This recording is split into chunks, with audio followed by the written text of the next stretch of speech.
صدقہ فطر کی اہمیت اس قدر زیادہ ہے کہ نبی اکرم صلی اللہ علیہ وآلہ وسلم کی حدیث ہے کہ عید الفطر سے قبل پیدا ہونے والے ایک دن کے بچے کا فطرانہ ادا کرنا بھی لازم ہے۔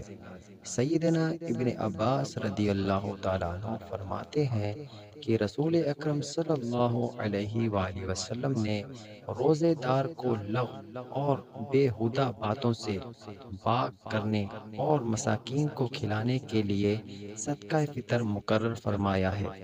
اللہ تعالیٰ قرآن پاک میں فرماتا ہے کہ ان امیروں کے مال میں سے سائل اور محروموں کا حق ہے، اس لیے یہ بات بھی ذہن نشین رہنی چاہیے کہ غرباء و مساکین کو صدقہ فطر ادا کرنا ان پر کوئی احسان نہیں ہے۔ نبی اکرم صلی اللہ علیہ وآلہ وسلم کی حدیث ہے کہ صدق الفطر ادا کرنا ہر غلام اور آزاد، مرد اور عورت، چھوٹے اور بڑے، ہر مسلمان پر فرض ہے۔ حوالہ صحیح بخاری شریف۔ بعض کم علم لوگ اس کی اہمیت کو کم کرنے کی کوشش کرتے ہیں، جو کسی صورت درست نہیں ہے۔ صحیح احادیث میں صدقہ فطر یعنی فطرانہ کی مقدار 1 صاع یعنی تقریباً 2.5 کلو ہے۔ حوالہ بخاری اور مسلم شریف۔ مختلف صحیح احادیث میں صدقہ فطر کی ادائیگی کے لیے مندرجہ ذیل چیزوں کا ذکر ہوا ہے: گندم، جو، کھجور، آٹا، پنیر اور عام خوراک مثلاً دالیں، چنا، سوجی وغیرہ۔ حوالہ صحیح بخاری شریف۔ یہاں یہ وضاحت ضروری ہے کہ علماء کرام کا کہنا ہے کہ صدقہ فطر ہر گھرانے پر اس کی استطاعت اور حیثیت کے مطابق فرض ہے، یعنی امیر اور غریب دونوں پر ایک ہی جنس کے حساب سے فطرانہ ادا کرنے کی بات درست نہیں ہے۔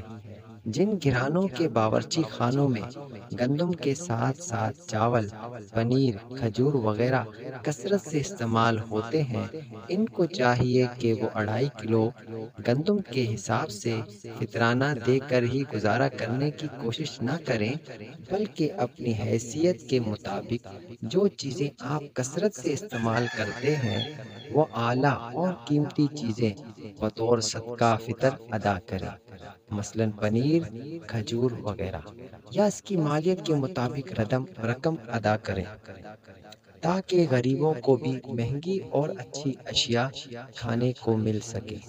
آج بھی تھرپارکر، سندھ اور بلوچستان سمیت ملک کے مختلف شہروں اور دیہاتوں میں لاکھوں افراد ایسے موجود ہیں جنہیں رمضان المبارک کے ایام میں سحری اور افطاری کے لیے بھی کچھ میسر نہیں ہے اور وہ پانی پی کر روزہ رکھنے پر مجبور ہے۔ فطرانہ ادا کرنے کے وقت سے متعلق نبی اکرم صلی اللہ علیہ وآلہ وسلم کی حدیث ہے کہ صدقہ فطر یعنی فطرانہ لوگوں کے عیدگاہ کی طرف جانے سے پہلے پہلے ادا کر دیا جائے۔ سیدنا ابن عمر رضی اللہ تعالیٰ عنہ بیان فرماتے ہیں، یہ بحوالہ بخاری اور مسلم شریف میں ہے کہ لوگ یہ صدقہ فطر سے 1-2 روز پہلے دے دیا کرتے تھے۔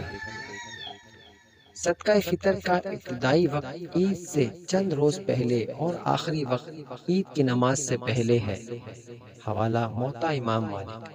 علماء کرام نے یہاں بھی مختلف احادیث کو تطبیق دیتے ہوئے یہ بات کہی ہے کہ فطرانہ جس قدر جلد ممکن ہو سکے ادا کرنا چاہیے تاکہ مستحق لوگوں تک بروقت پہنچ سکے اور انہیں بھی عید کی خوشیوں میں شریک کیا جا سکے۔